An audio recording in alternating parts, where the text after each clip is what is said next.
Bonjour à tous et à toutes et bienvenue dans MediaMag. Aujourd'hui nous allons vous parler de la firme à la pomme Apple.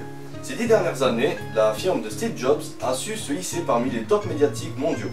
Nous allons voir dans ce reportage en première partie l'état des lieux de la firme actuellement et en seconde partie nous nous intéresserons plus particulièrement à ce que ressentent les consommateurs et ce qui les pousse à acheter les produits Apple. Donc aujourd'hui nous allons vous détailler l'équipe du 15 de la pomme qui va affronter le 15 du papillon. Donc vous voyez donc la première ligne, nous allons la découvrir ensemble avec l'iMac au talon.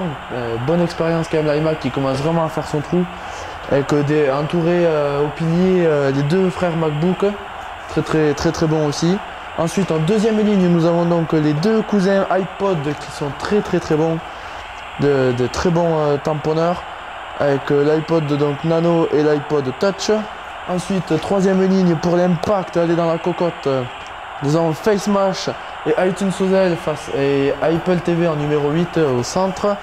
Demi d'ouverture, nous avons donc le nouveau Mac Mini, très jeune mais très prometteur. Je sens que tout le monde va se l'arracher plus tard. Qui avec en demi de mêlée l'iPod Shuffle, doré comme il est beau. Et ensuite en trois quarts, nous avons donc Ozel, l'iPhone 4 et l'iPhone 4S qui l'un est prometteur, l'autre a déjà promis. Et au centre, nous avons l'iPad, excusez-moi, avec son petit frère iPad 2. Les deux font déjà un très grand succès. Et pour couvrir la défense de cette équipe, même si je pense qu'ils n'en auront pas énormément besoin, nous avons donc l'iPod. Comme vous pouvez le voir, nous avons donc une équipe très solide. Et je pense que le 15 du papillon a vraiment de quoi se faire des soucis. Ça a vraiment été une société innovante, une entreprise innovante. Et ils ont vraiment changé le monde, si on peut dire, dans la manière, c'était de toute façon l'objectif de Steve Jobs. Il voulait changer le monde et comme l'a très bien dit Obama, il a réussi à le faire en justement créant le premier ordinateur grand public et après en rendant ces technologies mobiles avec successivement l'apparition de l'e-book, l'iPod, l'iPhone, l'iPad, etc. Mais par rapport au pub, ce qui a fait dire à certains que beaucoup plus qu'une entreprise de technologie, c'était une entreprise marketing. Et effectivement, ils ont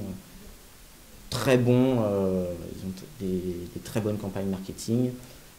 Steve Jobs à lui-même a été parfois considéré comme un gourou, effectivement, et on voit un messie dans les shows lorsqu'il présentait un nouvel outil technologique. Et je pense que c'est pas forcément une manipulation, mais oui, une communauté qui était derrière finalement cette personnalité qui était Steve Jobs. Je pense que ça a toujours été quelque chose d'innovant et en créant justement des technologies mobiles, de permettre aux gens de pouvoir faire ce qu'ils faisaient habituellement derrière leur ordinateur chez eux. C'est cette nouveauté qui a considérablement changé et le secteur et les comportements des gens. Et là, le fait d'avoir les smartphones fait que devant une piscine, on va aussi être en même temps au bureau, en train de penser à son collègue, en train de penser également à ses amis, avec qui on va parler des projets de vacances ou autres. Et tout ça, le cerveau, il doit hiérarchiser maintenant tout ça. Avant, on était dans une situation donnée, on se concentrait dans cette situation, même si on pouvait penser à d'autres choses. Mais là, le texte permanent affiché sur ces smartphones, sur les iPads, sur les iPhones, tout ça, fait que le cerveau, il doit s'adapter maintenant à ce flux d'informations permanent. Apple, où ils ont vraiment changé le monde, c'est qu'ils ont juste apporté les technologies qui répondent à un besoin primaire, qui est celui de communiquer avec les autres, qui est un besoin humain primaire. Et le deuxième besoin de l'être humain, c'est la soif de connaissance, de savoir ce qui se passe dans son environnement. Et ça, ces technologies mobiles, elles nous permettent de le faire tout le temps, au jour le jour, n'importe où. Ça permet de répondre à ces deux besoins primaires.